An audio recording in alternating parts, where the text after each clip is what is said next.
Okay, so I'm going to use this application on my phone. I'm not particularly good at it at this stage, but we'll see how we go. The the wind has been blowing pretty persistently from the west from the last few days, so it kind of means that we've got the wind coming from this direction all the time, and it's a bit of a pain in the butt. So it doesn't really let us get too far offshore when it's sort of blowing 30, 40, even 25 for us on the other side of the Gulf. It makes it pretty uncomfortable. So what we've been doing is we've been sticking around in close, and when it's been particularly breezy in an area that's also it's been producing quite well for the time of year, has been the Tirri area, and Tirri's right here. So it's not far from Auckland. It's about 14 or 15 miles from downtown Auckland, and for us it's just a short hop, skip and a jump from Gulf Harbour. So what it allows us to do is it's a short trip, we can handle a bit of weather and get a few fish while we're there. So a couple of areas that I've been fishing around there have been, and I'll just go to my little dots here. I'll make these in red dots so you can see what's going on. The Shearers area has been pretty good. Where's a red dot? Red. Okay, they're going to be black dots. So just out the back of Shearers there, you can see where I'm just sort of putting these dots on, have been pretty good. Shearers has been producing some fish when the tide's running, and I prefer, well, especially with the westerly breeze, which is, blowing in this direction. It has been producing some fish when you anchor up current of it, so I'd sort of be anchored sort of about here where this black dot is, this sort of thing, just on the edges of the foul here, and feeding back into Shearers and the foul around the buoy. I don't tend to get too close. I tend to hang back a wee bit and let my burley sort of bring them out of the foul, so they actually have to come off the foul quite a way. Well, not completely off the foul, but they come away from the main structure quite a bit to where our baits are. So that's been pretty good. Another area that I've been having quite a bit of success with has been around the Shag Rock area and in the current that runs sort of through this area here. Again, the westerly or northwesterly we had on recent trips has been blowing sort of in this direction. So we've been hanging back towards the brick or drifting even sort of a drift line down through here. And all the way past these islands it's been pretty good, but again the fish aren't big, and there's been quite a few carway in there as well, so that makes it a little tricky too. So another one on southwest, if it's not too strong, is to fish up into this area here, and I'm just inside the Tirri Channel here, so this area here, the Bollins Rock area, you can see those marks I put on there.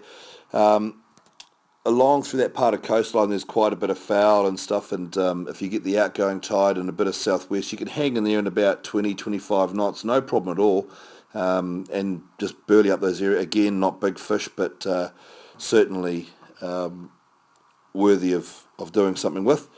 And then you've got off the top of the island, which is all this foul, which is all up around here. There's heaps of bricks and stuff in there, and it can be a little bit productive as well, but again you need the breeze hanging the right way, and the northwest we had the other day was okay for that. It does get a bit dirty through there with some current, but hey, you can handle that. We'll also be getting a few fish through here, and notice the fish through there are only small. About 50 centimetres would be the biggest fish we pulled out of there, and most of those fish came from off the sewer pipe area, which is sort of up in here. I'll just clear that for you. This area here, you can see the sewer pipe that comes out here.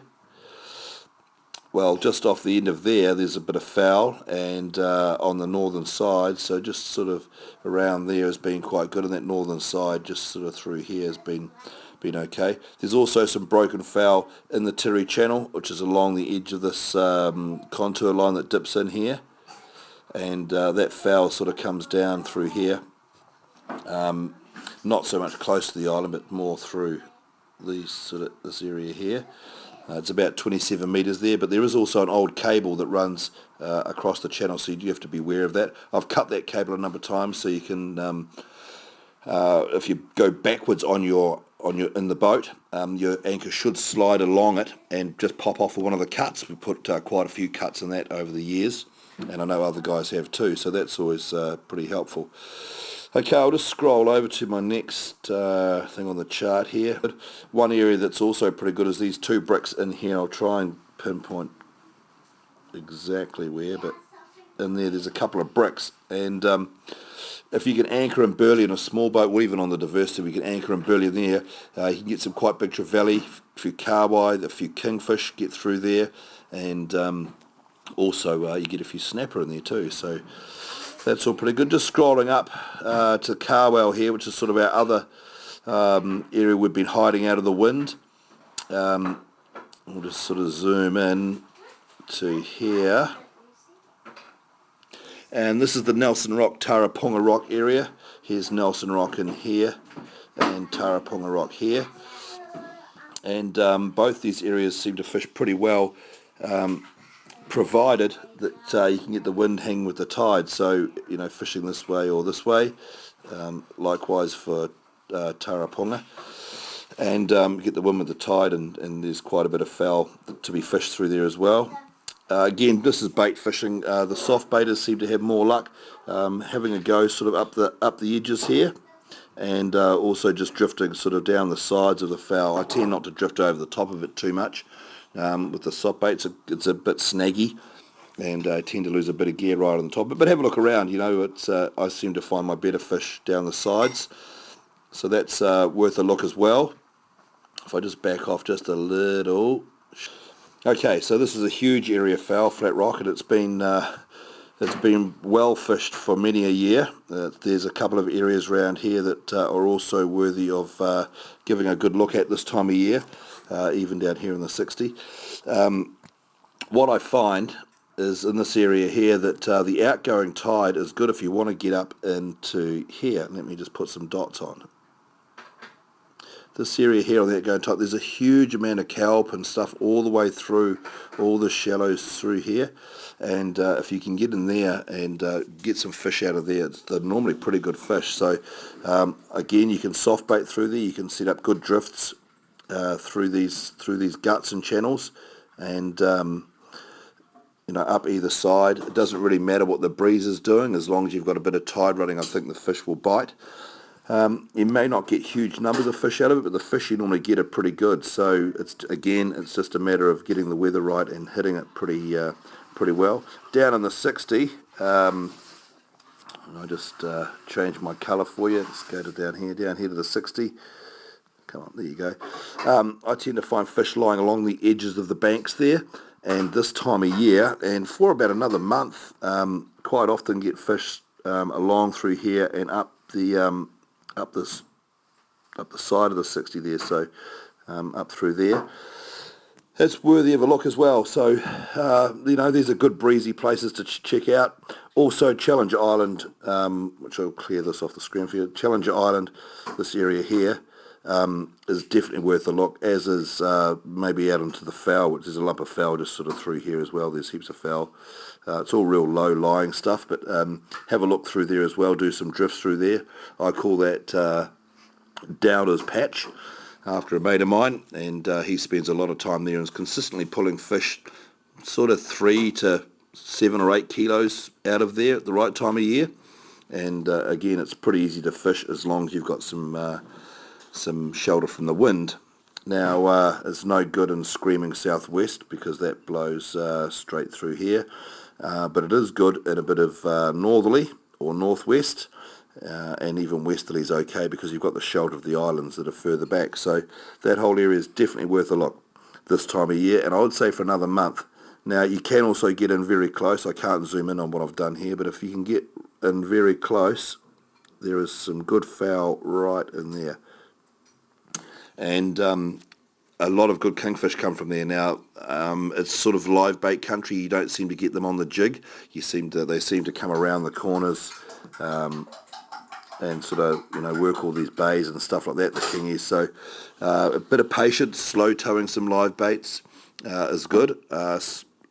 Drifting live baits is okay, and sitting burleyed maybe a few chunks going out, bit of snapper fishing going on in the meantime, and set yourself up in pretty close, and you should do okay for about another month, and then I'd expect it to go quite quiet through this whole area.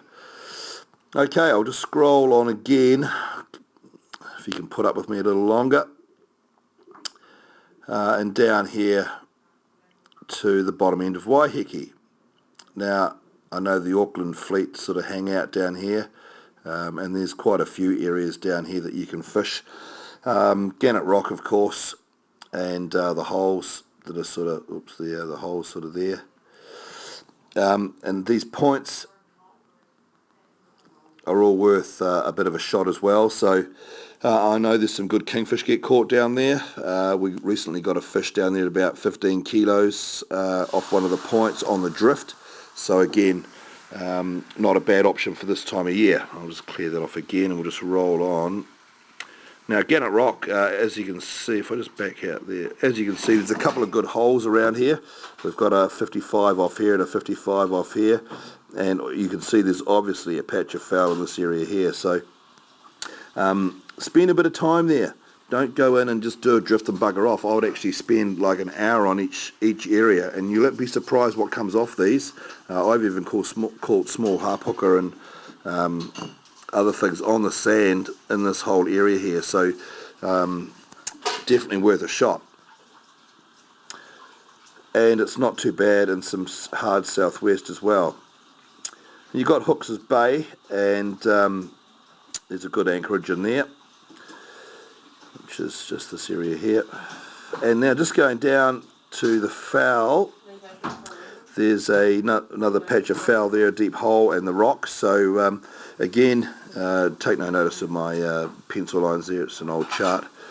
This area here, definitely worth spending some time at this time of year, as is along the foul through here and up the front of Hooks Bay. This whole area, definitely worth spending some time on. Again, this rock here, up the sides, drifting has been good to us, up through the sides of it.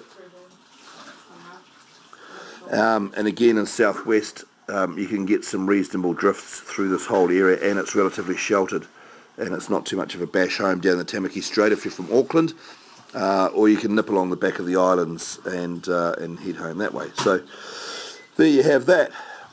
Alright, and I'll just scroll through again and down into off the islands there in Kauri Point. Now this area through here has been pretty good to a lot of people. There's a lot of current comes pouring out of there, so you can set up some pretty good drifts. You've got to watch the breeze a wee bit, but sort of drifting up through here and around the corner have been quite good into those deeper areas. Also out onto the into this area here can be also very good, but again the fish aren't terribly huge normally, and but you will get a bit of a mix through there at the moment. Again, I think good for about another month, maybe a little longer, maybe through to August, but then I'd expect it to slow down before those fish move into spawn. So there you have it. There's the bottom end of Waiheke and the Tiri area and whatnot. As things cool down, and even now we're starting to head out a bit deeper, and some of the deeper spots in the Gulf are actually in these areas here. It's got 73 metres there, and there's also quite a bit of deep ground up through this gut here. So this is the top of Coromandel, of course, and you have Channel Island and Port Jackson and Square Top. As you can see, there's quite a lot of foul in this area. There's also a lot of current and small boats. Be very, very careful in this area. That's what these little tide symbols here mean. Is high current, so you must watch that. It gets through there about 2 to 3 knots. Be very careful. Back to the fishing. There's a lot of ground in here. It would take me probably a month to try and explain it all to you, but as we come through into the colder months and I start spending more and more time up here, I will give you a bit more detail on that. So stay tuned for that one.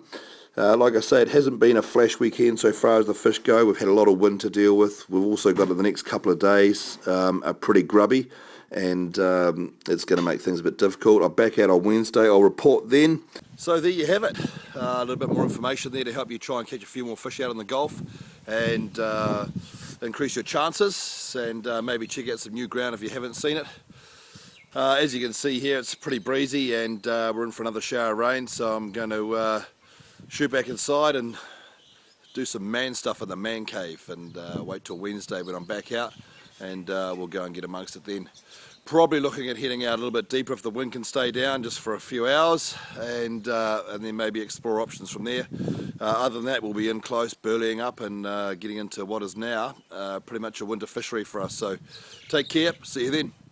Charter Connection Fishing Charters, www.charterconnection.co.nz, and the Good Vessel Diversity.